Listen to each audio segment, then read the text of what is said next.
est donc de retour dans ce studio pour la suite de notre émission Le 11 entrant, édition du 6 juin 2025. Et on va donc aborder cette première thématique du 5 juin, voilà, 5 juin 2025, me rappelle le temps. On va donc aborder cette première thématique qui est consacrée à notre compatriote Bryan Mbeumo, que l'on annonce, que la presse anglaise singulièrement annonce du côté de Manchester United. Les discussions seraient donc en cours entre les deux clubs. Le joueur demanderait la somme de 230 000 euros par semaine. Et nous, ici en studio, on se pose la question de savoir est-ce, ou alors serait-ce, c'est mieux le conditionnel, une bonne ou une mauvaise décision pour Mbeumo d'aller du côté de Manchester. Tony? Pour moi, tu sais, c'est compliqué à dire parce que lui seul sait quelles sont ses attentes, quels sont ses objectifs. Après, moi, j'ai toujours dit aux gens, tournez ça comme vous voulez. Manchester reste un club prestigieux. J'entends souvent les gens dire, ouais, il ne gagne. Oui, mais c'est un club prestigieux. C'est quand même United. Quand tu vois les Casemiro qui le regardent, il aurait pu aller dans notre top club. Mais il est allé à Manchester. Quel est le projet qu'on lui vend? C'est aussi ça. Il s'est entretenu avec Amorim. Qu'est-ce qu'on lui a dit? Parce qu'une chose est claire, United est en reconstruction, c'est sur le long terme. Tu comprends? C'est sur le long terme. Maintenant, il y a beaucoup de choses qui rentrent dans ça. Moi personnellement, j'aurais aimé qu'il ait un top club qui va jouer la Champions League ou à minima l'Europa League. Mais quand tu regardes les clubs qui vont jouer la Champions League, combien ont échangé avec lui? Combien se sont présentés devant lui? Combien ont réussi à le séduire avec le projet? Parce que tu peux même être le Real de Madrid. Tu peux être un top club. Tu vas vers un joueur. Il y a le feeling. Il y a plein de choses qui rentrent là-dedans. Maintenant, quand tu regardes les autres top clubs, par exemple, du championnat anglais, dans quel club est-ce que tu prends Mbeumo et il est titulaire et il se dit, ici c'est un top club, je serai titulaire et le projet, voilà ce que le projet va m'apporter. C'est aussi ça. Liverpool, tu n'es pas celui qui va mettre Salah au banc. Arsenal, tu as Saka. À Chelsea, oui, moi, il peut aller à Chelsea, mais Chelsea, aujourd'hui, Chelsea, ils ont peut-être 200 joueurs, ils achètent ci, ils achètent ça. Tu n'es pas celui qui rentre aussi dans le projet de Maresca.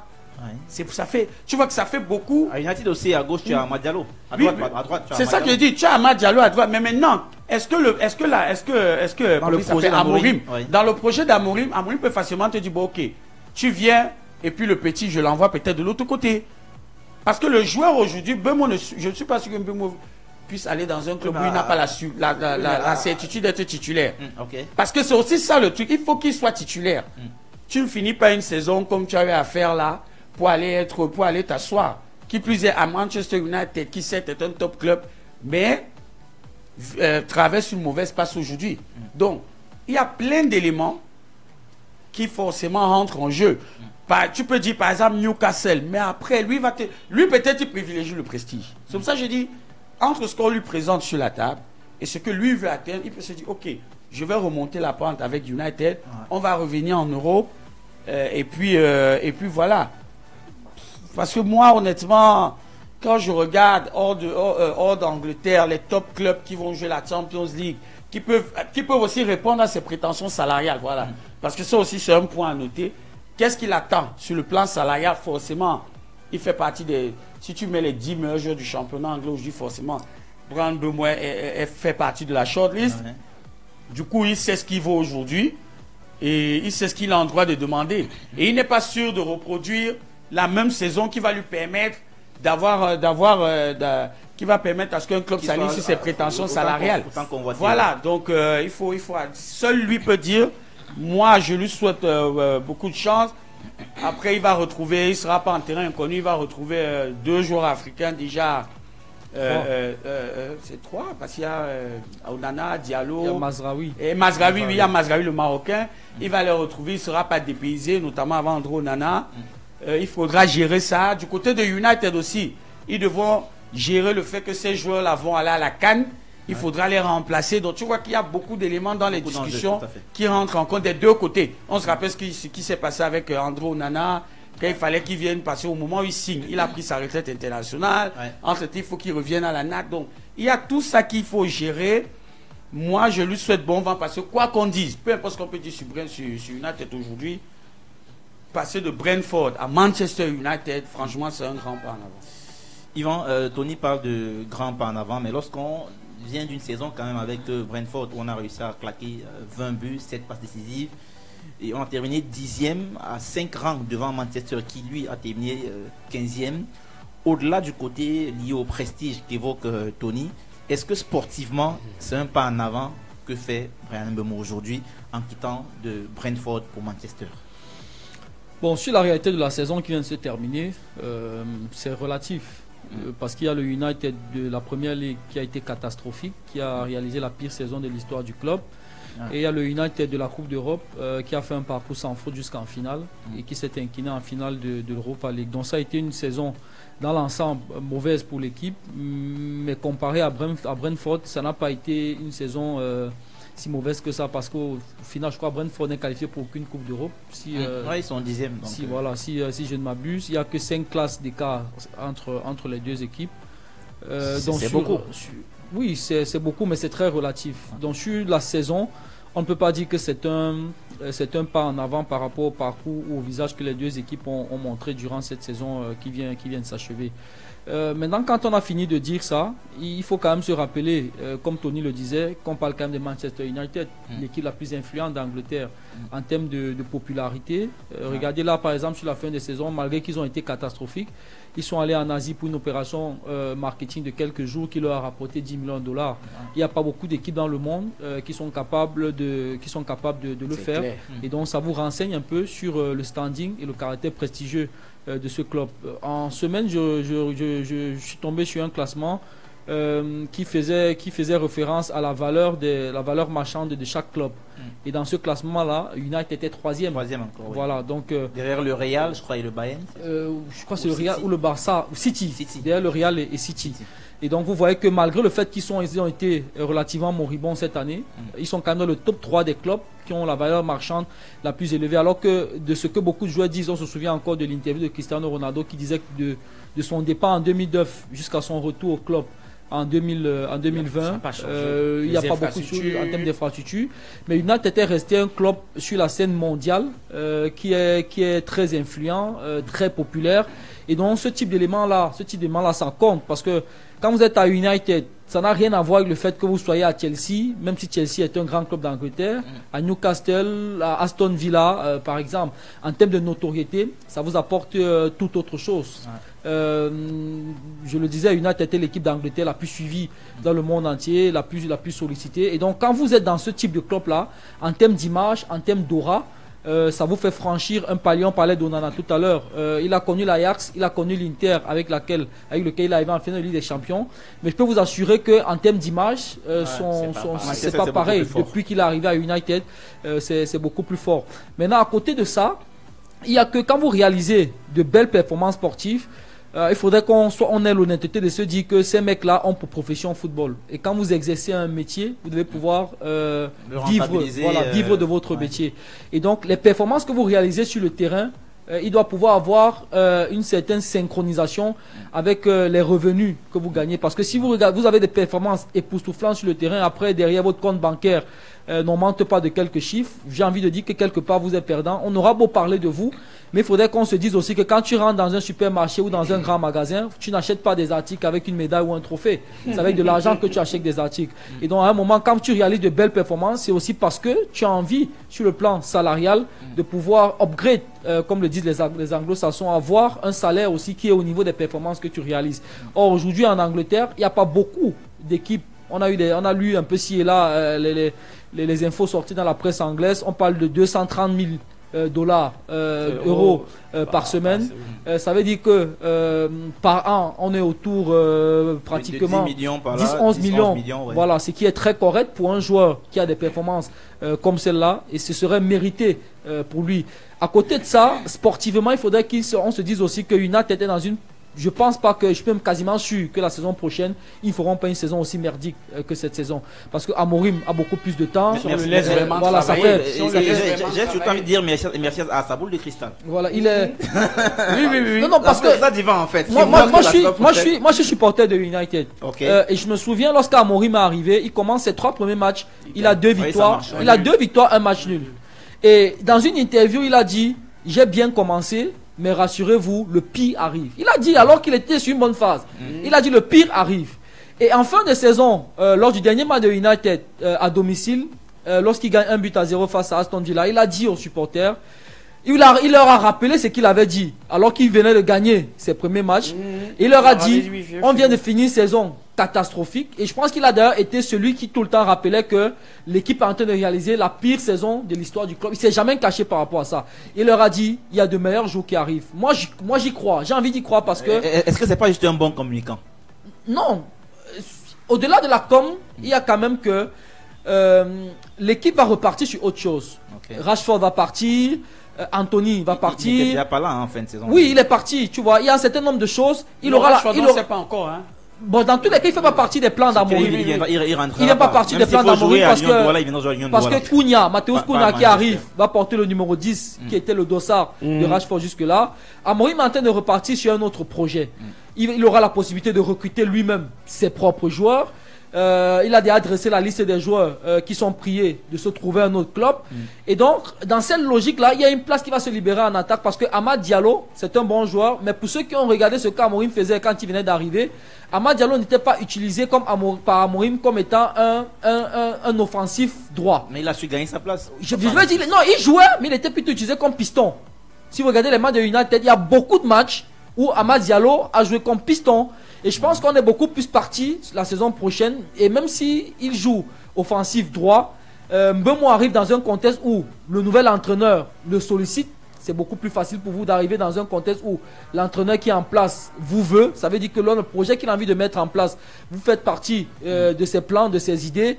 Et donc sportivement, économiquement, pour moi c'est un bon choix pour Bryan Mbeumo. Parce que comme Tony le disait tout à l'heure, rester à Brentford. Brentford est un club quelconque en Angleterre. Ils ont terminé 10e. C'est-à-dire que dans le ventre mou, la saison prochaine, c'est pas exclu que même s'ils restent, ils soient en train de jouer le maintien ou ils soient en train de descendre en Championship. Or, à United, tu as au moins la garantie sur le plan financier que tu auras un salaire correct, même si ce n'est pas 230 000 euros, ça peut être 200 000, ça peut être 150 000, ce qui est déjà un très bon salaire pour un footballeur professionnel. Sur le plan sportif, tu as la garantie d'être dans les plans de l'entraîneur et donc d'avoir a priori beaucoup de temps de jeu et donc une plage beaucoup plus importante pour l'expression de ton talent. Et en termes d'image, tu auras ton image va certainement connaître un coup de boost. Tony, vu de Manchester, là on est tous d'accord que pour Mbeumo c'est une progression, que ce soit d'un point de vue financier ou tout le reste, prestige et tout le reste. Vu de Manchester, si vous aviez été Ratcliffe, l'actionnaire, voilà, l'actionnaire majoritaire de Manchester, dans les discussions avec votre directeur sportif, est-ce que vous auriez jeté votre dévolu sur un mec comme Mbeumo pour pouvoir venir relever Manchester, ce Manchester-là qui a quand même vu passer beaucoup de joueurs ces 13 dernières années, mais qui n'ont jamais réussi, n'est-ce pas, à mettre l'équipe à un certain niveau comme par le passé. Oui, j'aurais misé sur lui, je t'explique rapidement pourquoi. À United, justement sur les 13 dernières années, ce qu'il faisait, c'est que dès que tu brilles une saison, après on t'achète. Et tu as beaucoup de joueurs qui sont arrivés à United parce que tu vois, il a fait une saison, il a cassé la baraque. Et puis il se retrouve du côté de United. En termes de projet, ça ne coïncidait pas vraiment et tout. Là, déjà, on a laissé à Amorim le temps de faire une sorte d'étude de faisabilité. C'est-à-dire, il a étudié le chantier. On lui donne les joueurs qu'il veut. Mbeumo, c'est un joueur que Amorim a demandé. Ça veut dire qu'il sait comment il va l'utiliser. Avant, ce qui se passait, c'est que l'ancien directeur sportif David Gill, ce qu'il faisait, c'est que tu arrives, Yvan, il te dit, voilà tel joueur qui a bien joué, il te ramène des joueurs comme ça.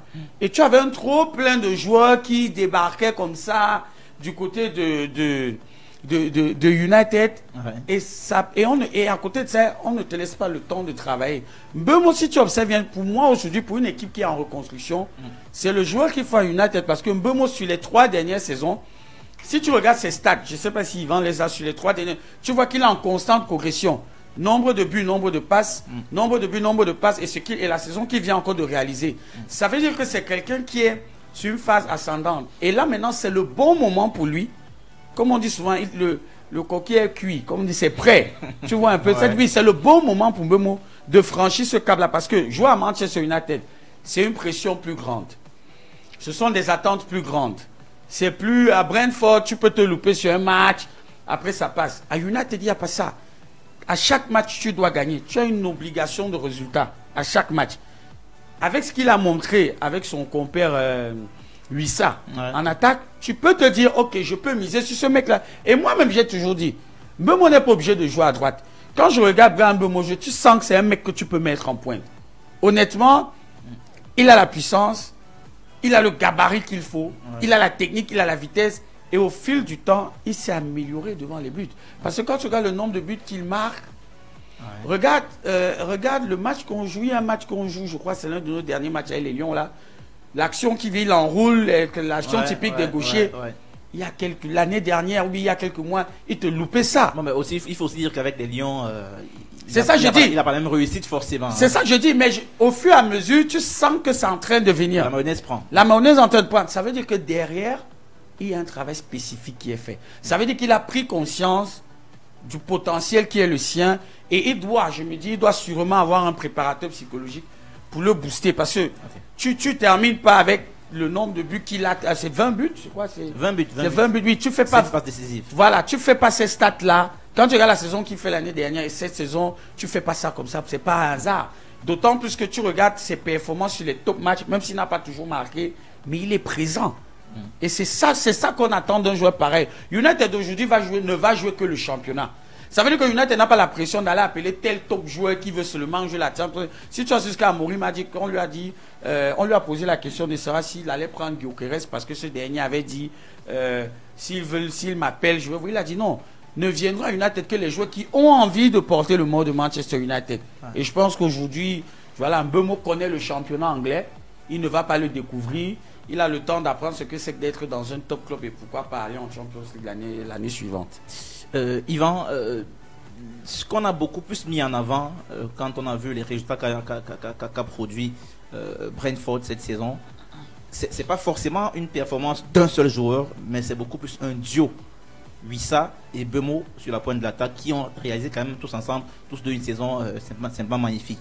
Alors, est-ce que, lorsqu'on sait que Mbeumo avec Brentford jouait une attaque à deux avec Wissa, est-ce qu'on se dit pas que quelque part, ça annonce peut-être le fait que, de l'autre côté, à Manchester, Amorim veuille aussi changer quelque chose dans ce plan de jeu? Et est-ce que le fait qu'il n'ait pas son binôme, Wissa avec lui, ne va pas quelque part déteindre sur ses performances? Bah ça, il faudra attendre pour pouvoir le dire. Mais c'est un joueur professionnel. Je pense qu'il réalise peut-être sa meilleure saison à Brentford en position beaucoup plus... Ils ont une grande complicité quand même entre Wissa et lui. Voilà. Pour moi, c'était le meilleur duo du championnat anglais. Sa meilleure saison en jouant beaucoup plus axial. Mais après, quand tu es un professionnel et que tu aspires à de grandes choses, il faut savoir s'adapter aussi. Les choses ne sont pas forcément immuables. Même les joueurs les plus grands de l'histoire du football, à un moment, ils se sont adaptés parce que les systèmes ne sont pas statiques. Parfois, ils évoluent par rapport à l'adversité, par rapport à l'état de l'effectif, par rapport à la consistance. Mais il y a aussi cette discussion-là que vous pouvez ressentir dans la discussion avec l'entraîneur qui vous sollicite, qu'il a envie vraiment de faire de vous une pièce importante de son projet de jeu. Comment est-ce qu'il compte vous utiliser? Ce sont des éléments qui comptent. Et je pense que si la presse anglaise annonce avec insistance la volonté de Mbeumo de rejoindre cette équipe-là, c'est que les pièces du puzzle sont toutes réunies. Ouais. Messieurs, pendant une petite transition, il y a entamons le prochain sujet à l'ordre du jour.